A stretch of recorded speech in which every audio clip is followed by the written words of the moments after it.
সুপ্ৰভাত আজি অসমৰ কাৰণে এটা অতি সুন্দৰ ৰাতিপুৱা এই ৰাতিপুৱাত অনাগত ভৱিষ্যতৰ অসমৰ উন্নয়ন আৰু অধিক ত্বৰান্বিত কৰাৰ উদ্দেশ্যে মাননীয় মুখ্যমন্ত্ৰী ডক্টৰ হিমন্ত বিশ্ব শৰ্মা ডাঙৰীয়াই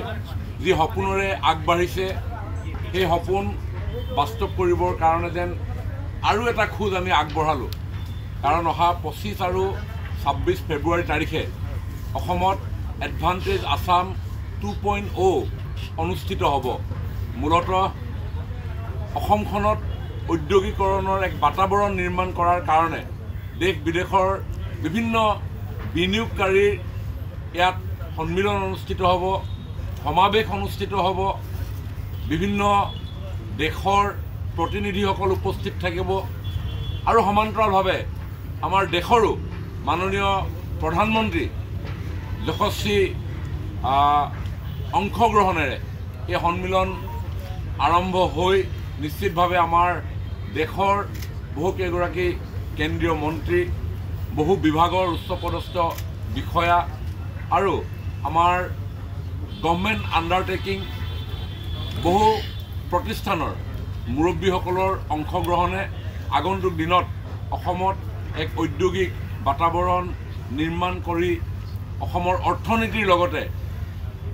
বৃহৎ এক কৰ্মসংস্থাপনৰ সুযোগ সৃষ্টি কৰাৰ উদ্দেশ্যে যি এডভান্টেজ আসাম 2.0 আমি আয়োজন কৰিছোঁ আজি তাৰে আমি শুভাৰম্ভণি অনুষ্ঠান হিচাপে এই অনুষ্ঠানৰ মূল খুঁটা আজি আমাৰ মুখ্য সচিব ডক্টৰ ৰবি কুটা ডাঙৰীয়া আমাৰ বিভাগৰ বিভিন্ন উচ্চপদস্থ বিষয়াসকলৰ উপস্থিতিত আপোনালোকৰ উপস্থিতিত আমি খুব আধ্যাত্মিক ভাৱনাৰে আমি সম্পন্ন কৰোঁ কাৰণ আমাৰ ভাৰতীয় সভ্যতা সংস্কৃতিত ব্যক্তিগত জীৱনতেই হওক বা ৰাজহুৱা জীৱনতেই হওক ৰাজ্য অথবা দেশৰ মংগলৰ কাৰণে গ্ৰহণ কৰা যিকোনো অনুষ্ঠানত এক মাংগলিক পৰ্ব অনুষ্ঠিত কৰাটো এটা আমাৰ ভক্তিভৰা পৰম্পৰা আজি হাজাৰ বছৰ ধৰি প্ৰচলিত হৈ আহিছে আৰু সেয়েহে সমগ্ৰ ৰাজ্যই নহয় বৰঞ্চ দেশখনৰ কাৰণে এটা ডাঙৰ কাম আমি কৰিবলৈ গৈ আছোঁ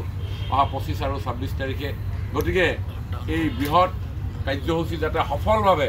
অনুষ্ঠিত কৰিব পাৰোঁ এই কাৰ্যসূচী সফল সমাপ্তিৰ অন্তত ইয়াত হোৱা সিদ্ধান্তসমূহ যাতে আমি সমগ্ৰ অসমৰ জনসাধাৰণৰ সহযোগত আমি সফলভাৱে ৰূপায়ণ কৰিব পাৰোঁ আমি ৰূপায়ণ কৰা কাৰ্যসূচীসমূহত অসমৰ লগতে দেশৰ লক্ষ লক্ষ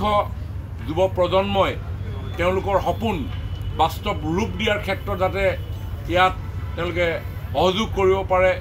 এই উদ্দেশ্য আগত লৈ আমাৰ চিৰস্মৰণীয় প্ৰাতস্মৰণীয় ব্যক্তিয়ে হওক প্ৰাকৃতিক ক্ষেত্ৰই হওক আধ্যাত্মিক